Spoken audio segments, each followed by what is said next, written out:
It's time to make a delicious lasagna. We're going to do so with Kathleen Delaney. She's a personal chef. MyGreatGrapes.com is your website. It is. So we're making a vegetable lasagna today, and the smells and the tastes here are amazing. Well, this is my thing. Yeah. Fall is much more about comfort food than anything else for me. Fall into winter.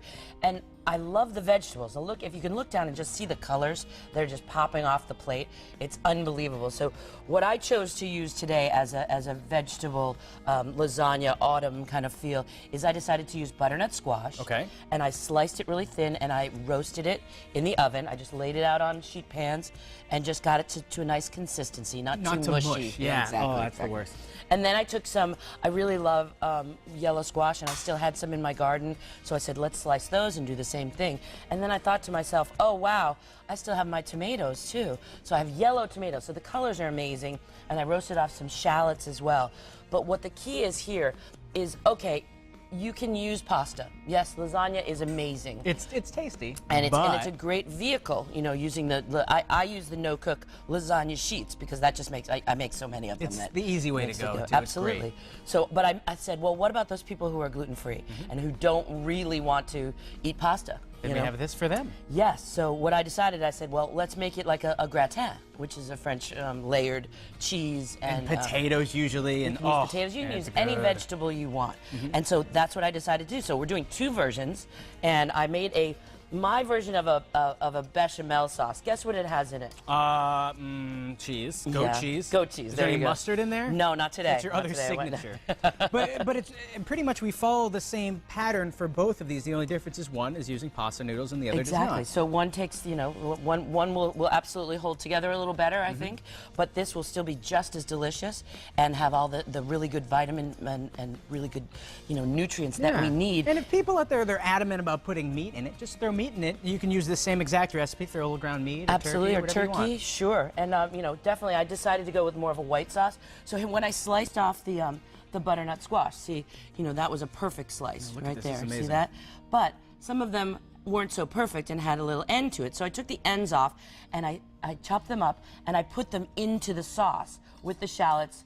You know, I made a roux, and then I took a little bit of sage, which is my favorite fall. Smell that. Sage, you're right, in it my is garden. fall. It Give is me so fall when sage you in the smell it. spring, I'll say no thank you. Yes, exactly. But right now, it's going to be a great complement to the butternut squash. So once again, this bechamel sauce, this roux, there's flour in it. There's the little end bits of the other veggies. Yes, and also just some shallots that I cut up and a bit of butter. But I mix butter and oil together so that they cook nicely together. There's something amazing when it comes to the taste of butter and oil together. Two favorite things coming into one. Oh, and did I mention the cream I put in? Oh, no, you did not. But you can do it with chicken broth. So if you wanted a lighter bechamel sauce and make it more, you could use chicken broth. I just went for the cream today because I thought that would be a lovely addition to our vegetable gratin and autumn vegetable lasagna. So if anybody at home is thinking about what just happened, in other words, we're making the cheese sauce that people, or the tomato sauce that people normally pour in between each layer, we're making our own with a little bechamel. And As opposed to a tomato sauce. Exactly. You know? I mean, just a little cream sauce. It's a little bit different. They go better. It's not the norm, and I love that. No. Now, is this ricotta cheese? It is. It's ricotta. It's a little bit of mozzarella and a little bit of actually some Parmesan as well, with an egg in it. So it's basically your typical, you know, the egg keeps it together, and that's really good. So when it cooks, we will have an amazing, beautiful, beautiful lasagna. Now, when we put these in the oven, is there a time when you know it's done? Is there a specific minute marker, or is there a look to it? I think it's about bubbling. That's Bubbling, what I always okay. say. When it is bubbling, you know, and every oven is different. You know, everybody's oven is calibrated differently. So you really have to just keep an eye on it. And if with the white sauce, I would cover it when we cook it, so that often sometimes you don't do that. This I would like it to not get too brown because I don't want the sauce to break. Sometimes I look up recipes and it says, you know, if you're doing this for an hour, it'll say for the first 45 minutes, put some aluminum foil on it and then undo it. Is that to keep the heat centrally located, and then at the end just to brown it? Basically, yeah, Okay. it is. And also just so you don't cook the top sooner than the bottom, depending on your oven. So we're pretty much going to layer all these things that we have here. And this is one of those things, it's an everything but the kitchen sink kind of recipe. Exactly. Because everything's going to taste good in it.